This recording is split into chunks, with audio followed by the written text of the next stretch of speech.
ज्या पूर्वजांनी ही सगळी संस्कृती सांभाळली, आता हे सुद्धा देऊळ कुठून आलं? केळशीहून आलं, बरोबर ना? त्यावेळी त्या लोकांनी इथं ते आणलं. खरं तर पोर्तुगीजाच्या जमान्यात कितीतरी देवळं आमची पाडली गेली, कितीतरी, एक आणि दोन नाही, अशी कितीतरी आपण बोलू शकणार नाही. आणि त्यावेळी 400 वर्षापूर्वीच्या गोष्टी, म्हणजे 1510, पोर्तुगीज केव्हा आले आमच्या? 1510 मध्ये. आदिलशहानं 1510 मध्ये आमचा हा गोवा काढून पोर्तुगीजांना दिला. आणि त्यानंतर तो घणाघात पोर्तुगीजाने केला, त्यातून ही सगळी देवळं नष्ट करण्याचा प्रयत्नाने केला. पण आपल्या जे ज्येष्ठ आणि श्रेष्ठ त्यावेळेचे जे नागरिक होते, वेगवेगळे होते, ते कुठल्या एका समाजाचे नव्हते, ते संस्कृत प्रेमी होते, संस्कृतीच्या वातावरणातून वाढलेले माणसं होती. त्यांच्याकडे पैसे नव्हते, त्यांच्याकडे काहीही नव्हतं, पण तरी असताना लोकांच्या पाठिंब्याच्या माध्यमातून त्यांनी ही सगळी देवळं जास्त करून आमच्या अंत्रुज महालामध्ये आणली. मी त्यांच्यापुढं नतमस्तक होतो, कारण हे काम त्यावेळी त्यांनी केलं, तर आज आमच्यासारख्यांनी ही कामं पुढे न्यायची की नाही? न्यायला पाहिजे. गावागावातली जी देवळं आहेत, छोटी छोटी देवळं आहेत, ती चांगली करण्याचं काम आपण करायला पाहिजे. संस्कृती टिकवण्याचं काम आपण करायला पाहिजे. आणि हे पुढे नेताना मनोभावे प्रत्येक गोष्टीत हातभार लावणं पण जरुरीचं आहे. आज मला खूप अभिमान आहे, कारण शांतादुर्गा कला संघ ही छोटी संस्था आहे, पण त्यांचं कार्य खूप मोठं आहे. आज त्यांनी दिंडी महोत्सव केला, कितीतरी कलाकार आज आपली कला इथं पेश करेल.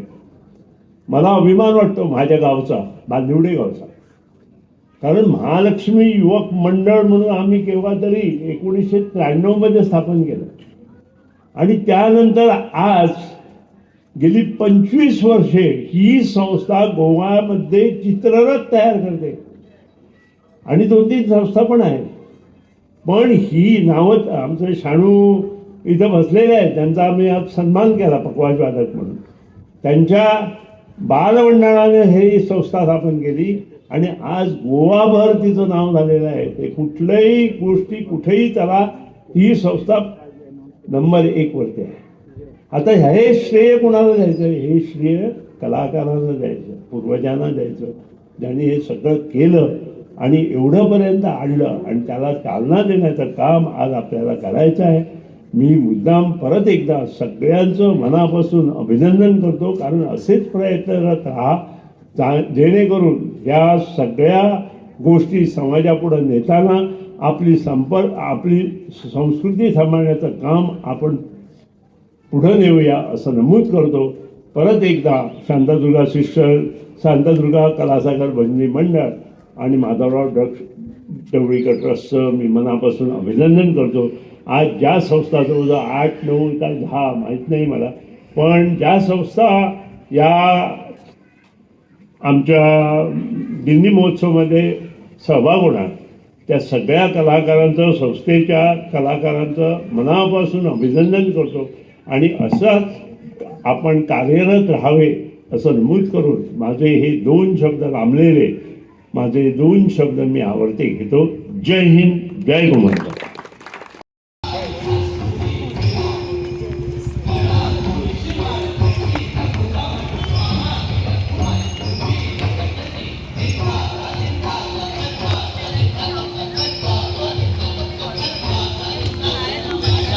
देव काय करत नाही. आपण आतापर्यंत पाहिलं आहे की भगवंत हा भक्तासाठी दळणही दळतो, गुरही राखतो. संतांच्या रचनांमधून, अभंगांमधून आपण ही गोष्ट ऐकलेली आहे.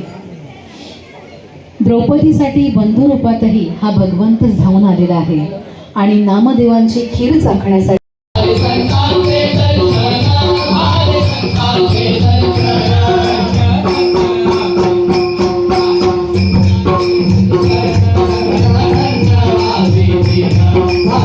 आके